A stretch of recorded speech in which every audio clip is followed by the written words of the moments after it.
আব্বাস সিদ্দিকী বলছে যে আমাকে বিজেপি না করতে পারলে টিএমসির লাভ হবে না, তাই টিএমসি সোশ্যাল মিডিয়ায় আমার একটা 20 সেকেন্ডের ভিডিও ভাইরাল করছে। চলো এ ব্যাপারে আব্বাস সিদ্দিকী কী বলছে সেটা দেখবো আমরা। আরও বলেছে আব্বাস সিদ্দিকী কেন তার পরিবারের সম্বন্ধে কিছু বলতে চায় না, সে ব্যাপারে আব্বাস সিদ্দিকী কী বলছে আব্বাস সিদ্দিকীর মুখ থেকে শুনে আসি। ভিডিওটা যারা দেখছো চ্যানেলটাকে সাবস্ক্রাইব করো, ভিডিওতে একটি লাইক করো এবং শেয়ার করে দাও। আর এই চ্যানেলের কর্তৃপক্ষ বাদ দিয়ে যে যা কথা বলবে তার তাই চ্যানেল কর্তৃপক্ষ নয়। চলো দেখে আসি আব্বাস সিদ্দিকী তার পরিবার সম্বন্ধে এবং বোঝাতে চাইছে। রাতের অন্ধকারে কালী ঠাকুরের মাথা কেটে নেওয়ার ঘটনায় পুলিশ একজনকে গ্রেপ্তার করেছে। মৃত ব্যক্তির নাম নারায়ণ হালদার। এর আগে নদিয়ায় সরস্বতী ঠাকুরের মূর্তি ভেঙে ছিল বিজেপির 50 সদস্য। রাজ্যের বিভিন্ন প্রান্তে সম্প্রীতি নষ্ট করার চক্রান্ত চলছে। কি বলবেন? দেখুন, এটা একটা রাজনীতির দুশ্চরিত্র বদমাইশ নেতাদের একটা ষড়যন্ত্র। এটা করে সমাজের মহলকে একটা অশান্ত করে দাঙ্গা, সুস্থ সমাজকে ব্যস্ত করার একটা পরিকল্পনা, এবং এইটা দেখিয়ে বিশেষ এক সম্প্রদায়কে টার্গেট করে মূলত বিজেপি তার রাজনীতির রুটি সাধতে চাইছে। তবে দুঃখের সাথে বলতে হয়, রাজ্য সরকারেরও সহযোগিতা রয়েছে, তাই এই কাজ হচ্ছে। যদি বলেন আপনি সেই আবার রাজ্য সরকার কেন জড়ালেন, কেন আমি এজন্যে জড়াচ্ছি, যখন এই ঘটনা ঘটে নদিয়াতে ঘটেছে, তখন যদি কড়া হাতে যারা এই অসভ্যতা, এই বর্বরতা, যারা সমাজের সম্প্রীতিকে বিঘ্ন ঘটায়, যে সম্প্রীতি বিঘ্ন করলে একটা দাঙ্গা হবে, হাজার হাজার ঘর বাড়ি পূর্বে মানুষের জীবন যাবে, এই রকম একটা অন্যায় কাজের যে আসামি, তাদেরকে যদি শাসক প্রশাসন দিয়ে এবং তাদের যদি যথাযথ উপযুক্ত শাস্তির ব্যবস্থা করতো বা করে, তাহলে নতুন করে এই অন্যায় কাজে কেউ পা দিবার সাহস দেখাবে না, পা দিবার কেউ জন্য চেষ্টা করবে না। দ্বিতীয় নম্বর, যে গতকালকে কাকদ্বীপে যেটা ঘটেছে, যেখানে যারা বা যে করেছে, এটা তো একটা পরিবেশকে নষ্ট, স্বাভাবিক বার্তা কোন দিকে যাবে? অলরেডি শুভেন্দু কি বলছে, জিহাদিরা করেছে। শুভেন্দু জিহাদি শব্দের মানে জানি কি? আমি জানি না।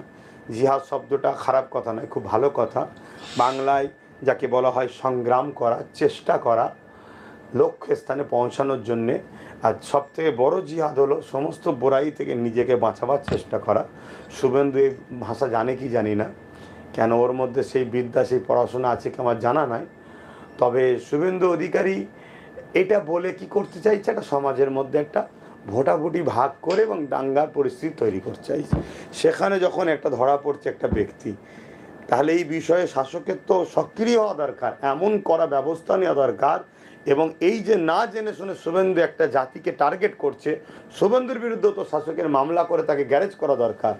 কেন এই সরকার তো জিতে আছে যাদের ভোটে, তাদের কাছে প্রকাশ্যে এরকম একটা দাঙ্গা এবং এরকম একটা মানুষের ধর্মীয় ভালোবাসার উপরে আঘাত দিবার একটা যে চক্রান্ত করছে, এর বিরুদ্ধে তো ওকেও তো বন্দি করা দরকার।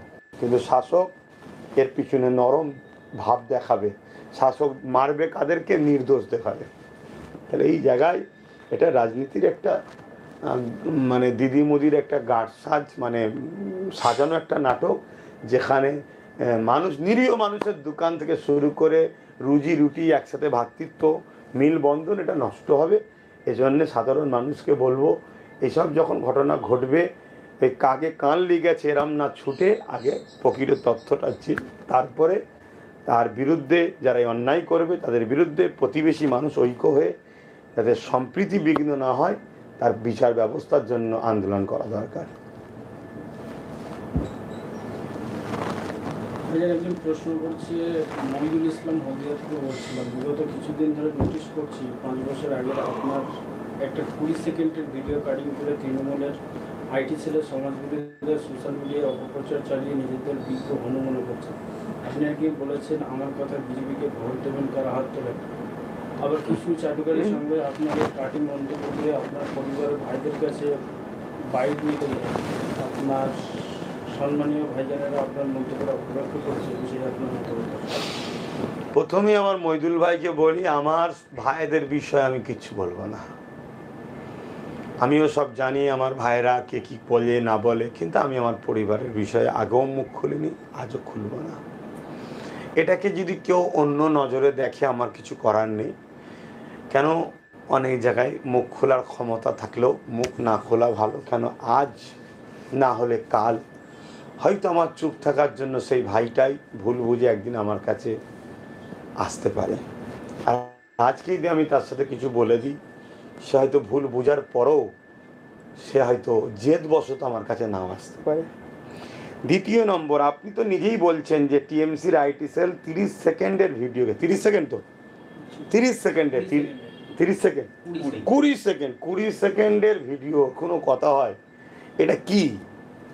তাহলে টিএমসি তো চাইছে আমাকে বিজেপি প্রমাণ না করতে পারলে, মুসলমানদের ঘরে টিএমসি যে ধ্বংস করতে চাইছে, আমি যেটা মুসলমানদেরকে বোঝাচ্ছি, তাহলে টিএমসি মুসলমানদেরকে ধ্বংস করতে পারবে না। আর আমাকে যদি বিজেপি প্রমাণ করা যায়, তাহলে আমার কথা মুসলমান শুনবে না। এটা তো সঠিক, একদম সহজ লজিক। তবে আমি একটা কথা বলবো, আমি আজ আপনাদেরকে জানাচ্ছি, এই পিএবিএস এবং সব জায়গায় বিজেপিকে কোনোভাবেই ভোট দেওয়া চলবে না, হারাম। আমি আমার শিষ্য ভক্ত মুরিদ অনুসারীদের ঘরে 2020 সালে, আজকের কথা নয়, অনেক দিনকারের কথা, হয়তো এমন কিছু প্রশ্ন করেছিলাম যে আপনারা আমাকে কত বিশ্বাস করেন, কত ভালোবাসেন, যে বিজেপির মতো অপদার্থ, সমাজবিরোধী, দেশবিরোধী, সন্ত্রাসী, দাঙ্গাবাজ কি বললে কম হবে? সেই রকম একটা দলকেও যদি আমি বলি ভোট দেবো, আমার শিষ্য ভক্ত মুরিদ ভালোবাসার মানুষ, আপনারা কি আমার কথা মানবেন? কিরম বিশ্বাস করেন? এরকম হয়েছিল হয়তো। তবে তার পুরো ভিডিওটা আমি চাইবো আপনারা সংগ্রহ করুন, দেখুন। তবে এই বিষয়ে আমি দেখছিলাম, একজন আমাকে ভিডিও পাঠিয়েছিল, তারপরেই আমি বলছি যে বিজেপিকে কোনোভাবেই ভোট দেওয়া যাবে না। সে যদি আপনাদের দাবি দাবা পূরণও করে দেওয়া যাবে না, কেন সে ইসলামের দুশ্মন। তবে বর্তমান যে সরকার, অর্থাৎ টিএমসির কথাই বলেছিলাম, সে যদি আমাদের কিছু দাবি দাবার কথা বলেছিলাম, সম্ভবত আমার খেয়াল নেই অত। তবে এই লিঙ্কটা যদি আপনাদের এখানে দিয়ে দেন, আমার যারা রয়েছে, ভালো হয় মনে হয় লিঙ্কটাতে দিলে, আমার অত খেয়াল পড়ছে না। তবে আমি এতটুকু বলতে পারি, টিএমসি যখন বলেছিল এই বাংলার পিছিয়ে পড়া মানুষের অধিকার দেবে, ওই সময় একটা জায়গায় অনেকেই চেয়েছিল টিএমসি আসুক, একটা জায়গায় আমাকেও বলতে বাধ্য হচ্ছে। আমিও ভেবেছিলাম যেটি মানুষের উপকার হয়। 34 বছর বাম দেখলাম, আমি অতদিন হয়তো হায়াতে মানে আসিনি দুনিয়ায়, মানে যা দেখেছি সবাই বলছে, তা সেই জায়গাতে একটু যদি আসে তা। কিন্তু তখন কোনো রাজনীতির দলও আমার ছিল না, রাজনীতির বিষয়ে আমার কোনো বক্তব্য কথাও ছিল না, আমার যত সম্ভব। তাহলে সেই জায়গাতে যারা এটা করছে, শুধুমাত্র আমাকে একটা মিথ্যাভাবে প্রচার করে মানুষের কাছে আমাকে নষ্ট করার, মানে খারাপ করার একটা পরিকল্পনা করছে। তাই পুরো ভিডিওটা দেখার দাবি করব। আর মুসলিম সমাজকে বলবো, আল্লাহ রসুল বলেছে তুমি কারো বিষয়ে যদি কিছু শোনো, সেটা যদি পুরো ভেরিফাই না করো, সে বিষয়ে তুমি মন্তব্য করো, তাহলে তোমার মুনাফেকের খাতায় নাম উঠতে পারে। কেন, মিথ্যা কথা বলা এটা মুনাফেকের একটা আলামত। সন্দেহ করা ইমানদারদের ঘরে, আলেমদের ঘরে, এটাও একটা কুফুরি। এই জায়গাটা আল উলামা হিনাতুল কুফরুন, সেটাকেও মাথায় রাখবেন। এই পুরোটা দেখুন। তবে টিএমসি চাইছে যেমন করে হোক আব্বাস সিদ্দিকীকে বিজেপি প্রমাণ করব। তাই আজ আমি চ্যালেঞ্জ দিয়ে বলছি, এই বাংলায় বিজেপি বলে কিছু নেই আর টিএমসি বলে কিছু নেই। এরা দুজনই যেই বিজেপি সেই টিএমসি, এদের দুজনকেই চালাচ্ছে নাগপুরে আরএসএস। শুধু জার্সি আর নামটা আলাদা, এখানে টিএমসি নামে চলছে, অন্য অন্য রাজ্যে বিজেপি নামে চলছে। তো দুজনের কাজই। তবে বিজেপিকে সম্পূর্ণ সাপোর্ট করার বিষয়ে আমার ডাইরেক্ট ফতোয়া দিয়েছি, আজও দিচ্ছি, কোনোভাবে চলবে না। হারাম হারাম হারাম। যদি আপনাকে বলে প্রতি বাড়িতে একটা করে চাকরি দেবো বিজেপি, তাও বিজেপি করা হারাম। কেন, ইসলামের দুশ্মন, দেশের ক্ষতি করছে বিজেপি। অতএব আপনি দেশকে ভালোবাসেন, আগে আপনার নিজের চাকরির কথা শুধু ভাবলে হবে না। পাশাপাশি বর্তমান যে টিএমসি, আগে যে টিএমসি আসার সময় চেকেছিলাম আর আজকের যে টিএমসি, এই দুই টিএমসির মধ্যে অনেক পার্থক্য হয়ে গেছে। আগে ছিল মুখোশ, এখন অরিজিনাল মুখ বেরোচ্ছে। এই টিএমসি বাংলাতে বিজেপিকে জায়গা করেছে। মমতা ব্যানার্জি নিজে বলেছে বিজেপিকে ফান্ডে এনে লড়বো। তারপরে অটল বিহারী বাজপেয়ীর সঙ্গে হাত ধরে দল করেছে, সম্পূর্ণ অর্থ থেকে শুরু করে সব অটল বিহারী বাজপেয়ী দিয়েছে। এবং মুকুল রায় সে বলেছে যেই বিজেপি সেই টিএমসি, শোভন সম্ভবত সেও বলেছে যেই বিজেপি সেই টিএমসি, এবং টিএমসি বিজেপি একসাথে কলকাতাতে পৌরসভায় লড়েছে, জিতেছে। তারপরে এই রিসেন্ট আবার দেখুন না বিজেপির সভাপতি কি নাম যেন, বিজেপি সভাপতি,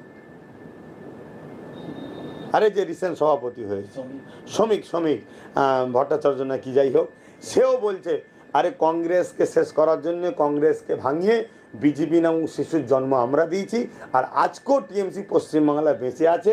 একে বিজেপি বাঁচিয়ে রেখেছে, কেন্দ্র সরকার বাঁচিয়ে রেখেছে। কেন? এই পশ্চিমবাংলায় বিজেপির কোনো ভিত নেই, কোনো জায়গা নাই। অতএব এই পশ্চিমবাংলায় আরএসএসের কাজ টিএমসি করছে, অন্য অন্য জায়গায় বিজেপি আরএসএসের কাজ করছে। অলরেডি মমতা ব্যানার্জি আরএসএসের প্রশংসা করেছে, কোনোদিন তার মুখ থেকে আরএসএসের বিরুদ্ধে কথা শোনেননি। অথচ যে আরএসএসের টার্গেট ইসলাম ও মুসলমানকে ভারত থেকে শেষ করার। এর বিষয়ে আরও বিস্তারিত আমি ভিডিওটা পেতাম, একজন কেউ মনে হচ্ছে দেখাচ্ছিল পুরো ভিডিওটা, তারা বলতে সুবিধা হতো। তা সামনে জম্মায় যদি আমি ভিডিওটা পাই বা লিঙ্কটাতে দেবেন সবচেয়ে ভালো। আমি পিএবিএস লাইভ আছে, তো পিএবিএস আমার ভাই কি নাম জানে, মহিদুল ভাই, একটু দেখলেও ভাই 2020 কথা খেয়াল আছে ভাই। হ্যাঁ, এরকম করছে টিএমসিরা, এরকম করে করে আমার ভিডিওকে কেটে কোনো জায়গা থেকে না অক্ষরটাকে তুলে নিচ্ছে, এরকমভাবে কোনো জায়গায় হ্যাঁ অক্ষর, এরকম সব কেটে কুটে এলোমেলো করে যেমন করে কিনা চাইছে আমাকে মানুষের কাছে প্রমাণ করলো আব্বাস সিদ্দিকী বিজেপি। নওয়াজুবিল্লাহ মিন জালিল্লাহ হাওলা ওয়ালা কুওয়াতা ইল্লা বিল্লাহ। আল্লাহ তার আগে মরণ দিক, একটা লোকমা গালে হারাম খাবার আগে আল্লাহ যেন মৃত্যু দেয়। আমি নিজের মৃত্যুর কামনা নিজেই করছি, আল্লাহ সেই লোভ লালসা থেকে হেফাজত করুক। আর যারা এইভাবে সমাজকে গোমরাহ করছে, আল্লাহ যেন তাদের বিচার করে।